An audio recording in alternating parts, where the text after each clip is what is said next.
Welcome to The Explainer. Today, we're taking a really clear-eyed, serious look at the very foundation of our world. We're examining the institutional architecture we've inherited, the concrete structures of modern civilization that surround us so completely we usually forget they're even there. And we're going to explore how the incredible, undeniable gifts of modernity have actually brought us right to a critical, existential threshold. As Albert Einstein famously put it, no problem can be solved from the same level of thinking that created it. Keep that in the back of your mind as we go.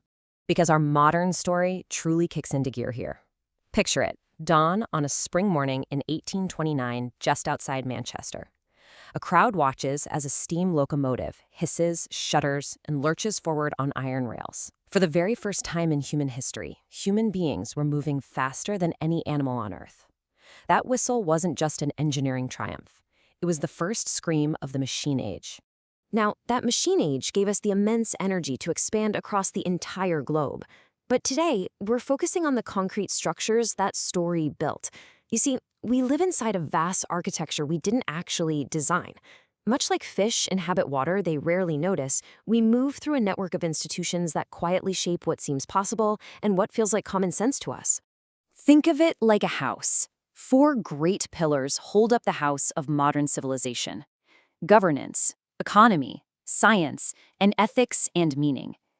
Each of these emerged to solve genuine, pressing problems of their time. They confronted tyranny, scarcity, ignorance, and cruelty. Make no mistake about it, at their best, these pillars were profound acts of human emancipation. To understand just how deeply we've internalized this specific architecture, well, I can speak from direct experience. When I arrived in Kabul as an international advisor during the reconstruction effort, this exact blueprint is what we carried in our luggage. We didn't just bring money, we brought a pre-packaged civilization. You need governance? Install a parliament. Economy? Boom, central bank. We treated these institutions like universal Lego bricks, snapping them right into place, completely forgetting they took centuries of brutal local struggle to evolve in the West. In Afghanistan, they were literally just dropped from the sky. Which brings us to a fascinating concept from systems thinking: self-terminating solutions.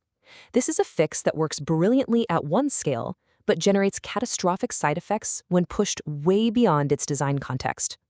Our modern institutions were incredible at fighting scarcity, but as they scale to a planetary level, they begin to behave dangerously, threatening the very world they helped build. Let's look at Pillar 1, governance. From the democratic dream to systemic paralysis. So, for most of history, power flowed downward from kings. Then came this radical Enlightenment idea that sovereignty belongs to the people.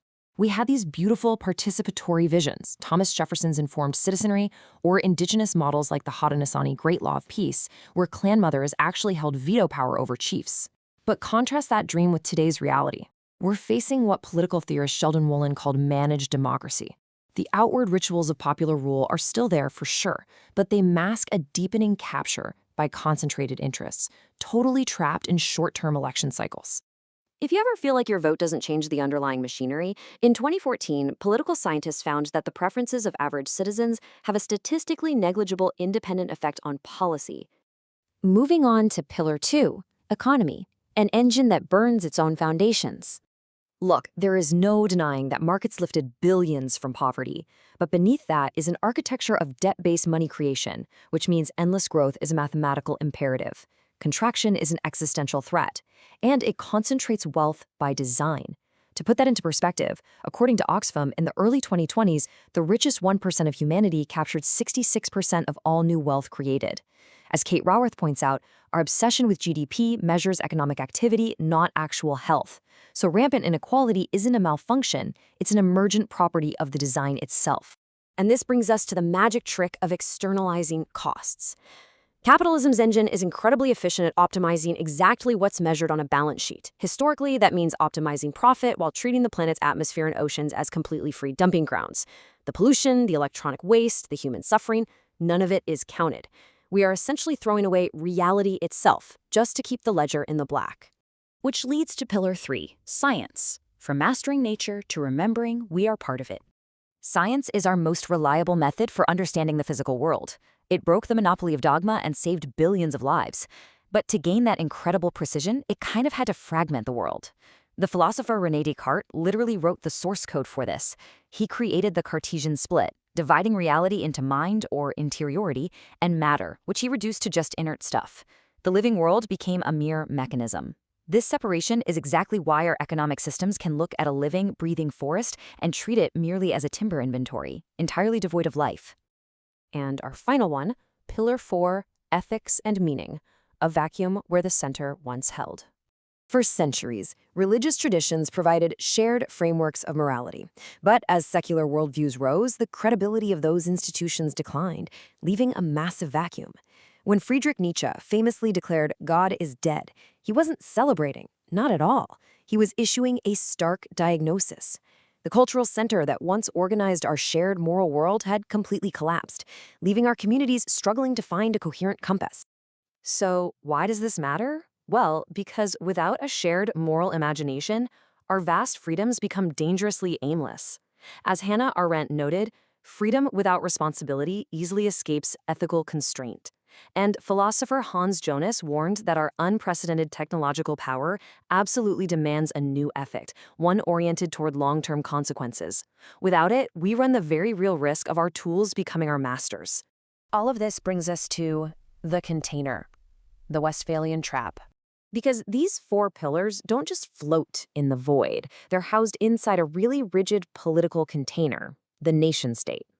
This logic of separation started long before modern borders, though. Around 10,000 BCE, during the agricultural revolution, humanity shifted from being participants in an ecosystem to its managers, putting up fences and literally inventing the concept of weeds versus crops. Then, in 1648, the Peace of Westphalia hardened that exact agricultural logic into international law. And today, we are a planet of deep, 21st century interdependence, yet we're trapped in an ancient logic of separated fields. This creates what we call the Westphalian trap. Think about it. Carbon emissions, global capital, digital disinformation, they completely ignore customs officers. They flow freely. Yet our political incentives, competition and short-term optimization, stop rigidly at national lines. Our sovereign borders stand in direct opposition to the survival requirements of a planetary civilization. To put it bluntly, we are attempting to bail out a sinking vessel using buckets because the captains are permitted to manage only the water inside their own cabins. Which brings us to the hinge point, redesigning our civilizational architecture. Systems thinker Donella Meadows described this as policy resistance, where interventions fail because they just don't address the underlying structure. Our institutions aren't evil, they're just legacy systems, totally misaligned with the complexity they created. But we don't fix this by burning it all down. Philosopher Ken Wilber characterizes the next evolutionary move as transcend and include. We must go beyond the limitations of our previous stages, without rejecting the genuine, extraordinary gifts of modernity. The unfinished work of the Enlightenment is not just more freedom, it's wiser freedom. We cannot cling to this inheritance unchanged, nor can we reject it ungratefully. As Earth systems scientists like Johan Rockström warn, we are rapidly crossing planetary boundaries. We are the first generation with power sufficient to alter the planet's life support systems, and perhaps the very last generation with a realistic opportunity to redesign our civilizational architecture before it fails. We stand at a hinge point, heirs to extraordinary gifts, stewards of extraordinary peril. So the question I leave you with is this: how will we redesign the pillars of our world before the roof caves in?